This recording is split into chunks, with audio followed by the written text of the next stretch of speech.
Okay, so welcome back, class. Today we're going to talk about the simplest rational function called the reciprocal function, which is just the form of 1 over x. Okay, so this is the reciprocal function, and so we're going to talk about its behavior and how to graph it, and so we can understand functions that look similar. Okay, so again, this is going to lead into later on transformations, graphing similar type of rational functions that behave similarly to the reciprocal function. So a couple of things. The behavior. Notice that this is 1 over x, so x is in the denominator. So we have to think about the domain, we have to think about, okay, what are the restricted values? Remember before, we always want to look at the denominator because anything that makes the denominator 0 is a restricted value. It can't be part of the domain. So we can see obviously that 0 cannot be in the domain of the function. Okay. Now the interesting thing is we also want to know, hey, what happens to this function as we get closer and closer to 0? Something's going on, right? We can't have 0 in the denominator, but that doesn't mean that we can't get closer and closer to 0 to see what's going on.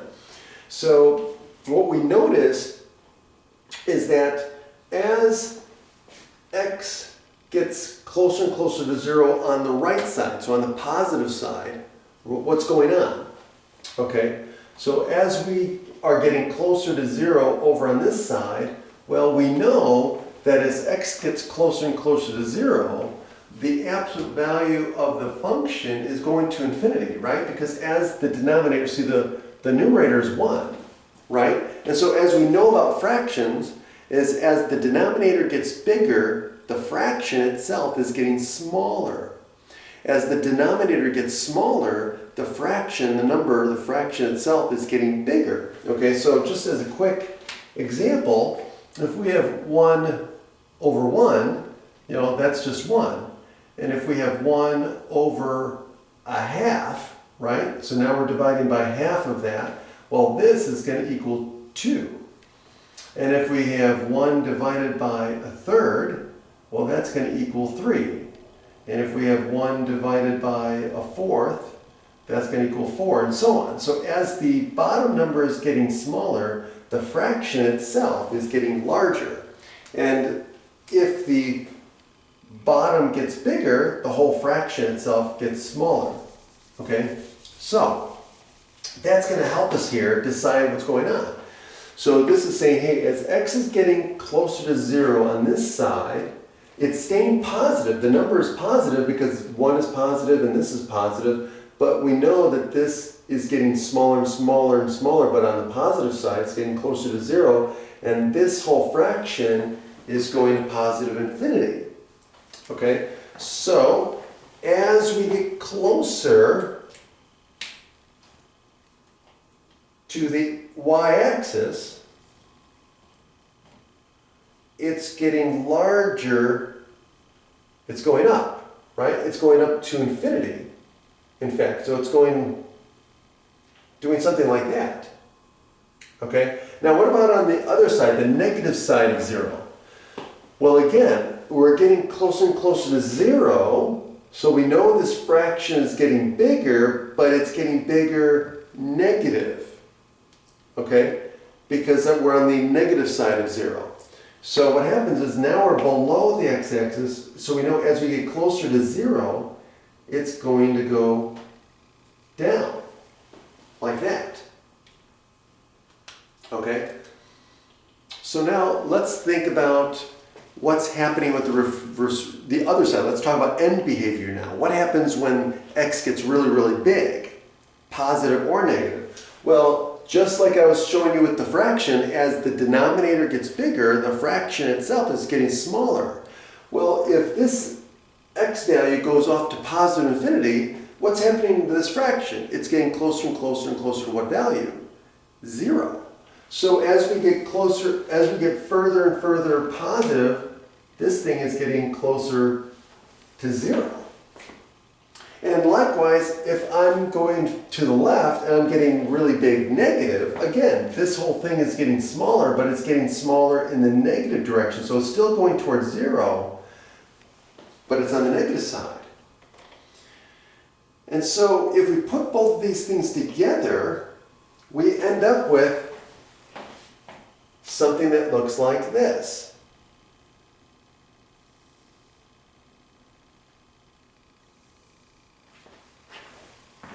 Right? So now, let's add a couple of points to this. Okay, let's fill this in a little bit. Okay, so now that we understand the behavior as it gets closer to 0 and as it gets really big, well, what values is this going to go through? Okay, well, it can't go through, it can't get to 0. So what about 1? Well, if x is 1, it goes through 1. So we know it goes to the point 1, 1. And if x is negative 1, then that means it's going to go through negative 1, negative 1.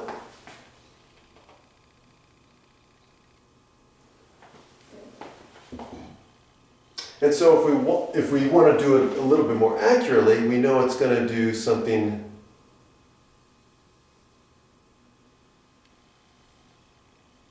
like that. And then it's going to do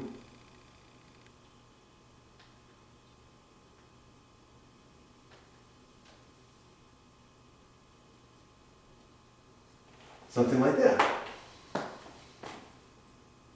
And that's the reciprocal function. Now, a couple of other things that we want to note. So, as x gets closer and closer to 0, the function is going off to plus or minus infinity, which means that it's ever getting closer to 0, but it'll never touch 0. This is what we call a vertical asymptote.